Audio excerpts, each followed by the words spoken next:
Hello everyone, मेरा नाम नंदिनी है। वेलकम। जब हम क्रिसमस के बारे में सोचते हैं हमारे दिमाग में पहली चीज क्या आती है? यही ना, Christmas tree, Santa Claus, bumper sales, plum cakes etcetera.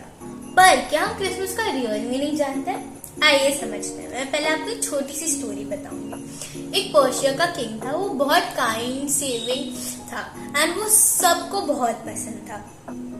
तो वो किंग क्या करता था, नॉर्मल अटायर में नॉर्मल इंसानों की तरह दूसरों अपने किंगडम के घर में जाता था, एक नॉर्मल इंसान बनके। स्पेशली जो गरीब हैं, जो बिलो पॉवर्टी लाइन होते हैं, जो बेगर्स होते हैं, उनके साथ बैठ के वो खाना खाता था, उनसे बातें करता था, ताकि उसे पता चले अपने किंगडम में क्या प्रॉब्लम्स है, किसको क्या किस चीज की जरूरत है, और उनको हेल्प भी करता था।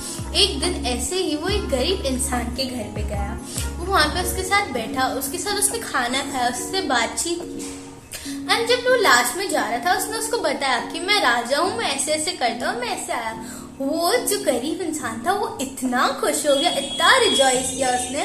राजा को लगा वो इसलिए रिजॉइस कर रहा होगा क्योंकि मैं जिसके भी घर पे जाता हूँ उसको बाद में गिफ्ट्स देता हूँ, उनके जो भी फाइनेंशियल कंडीशंस होते हैं, जो वो गरीब होते हैं, उनको पैसे दे के हेल्प करता हूँ। पर नहीं, वो गरीब इसलिए खुश था कि खुद राजा उसके पास आए, उसके साथ बैठे, उसके साथ खाना किया। बट उसने गरीब ने राजा को बोला कि मैं इसलिए नहीं खुश हुआ हूँ कि मैं आपसे गिफ्ट्स एक्सपेक्ट करता हूँ, पर इसलिए कि आप खुद वहां से आए, मेरे साथ आप बैठे, आपने मेरे साथ बातें की, आपने मेरे साथ खाना खाया। मुझे आपके पैसे नहीं चाहिए, ना ही आपकी गिफ्ट। आपने अपने आप को मुझसे शेयर किया, वो मेरे लिए काफी है। इस स्टोरी से हम क्या सीखने मिलता है? यही कि जैसे वो राजा था, वो अपनी किंगडम के लिए सोचता था एंड वो उसके पास गया एंड वो बेगर इसलिए खुश हुआ ताकि वो खुद राजा उसके पास आया एंड उसके साथ खाना खाया। वैसे ही प्रभु यीशु मसीह परमेश्वर के पुत्र होके, वो राजा होके हमारे पास है इस दुनिया में एक नॉर्मल ह्यूमन बीइंग की तरह, ताकि वो हमें बचा सके। बाइबल कहती है प्रभु यीशु मसीह हमारे लिए इस धरती पे है। वे मारे गए, गाड़े गए, तीसरे दिन मुर्दों में से जी उठे, वो जिंदा बादलों पे उठा ले गए एंड वैसे ही वो जिंदा बादलों पे हमें लेने आने वाले हैं, ताकि जो कोई उस पर विश्वास करे वो नाश न हो परंतु अनंत जीवन पाए। गॉड को पता था हमें उनकी जरूरत है। अगर उन्हें चाहिए होता था वो नहीं भी आ सकते थे। अगर उनको लगता था कि हमें पैसे की जरूरत है तो हमारे लिए फाइनेंशियस भेजते थे।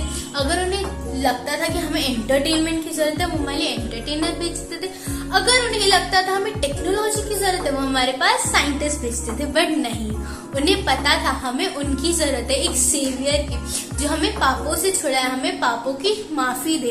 इसलिए वो खुद सेवियर बनके हमारे पास है। बाइबल कहती है परमेश्वर ने जगत से इतना प्रेम किया कि उसने अपना इकलौता पुत्र दे दिया, ताकि जो कोई इस पर विश्वास करे वो नाश न हो परंतु अनंत जीवन पाए। इसलिए गॉड हमारे लिए इस क्रिसमस की रियल गिफ्ट है। वो हमारे लिए गिफ्ट बन के इस धरती पे है। इसलिए हमें आज क्रिसमस का रियल मीनिंग पता चला, वो हमारे लिए गिफ्ट है, ना कि ये सांता क्लॉज एंड ये सब गिफ्ट। इसलिए आज से हमें क्रिसमस का रियल मीनिंग पता चला कि गॉड हमारे लिए इस जगत की ज्योति बन के आए। आप भी आज से क्रिसमस का मेन मतलब समझ के गॉड को सेलिब्रेट कीजिए। Thank you. God bless you.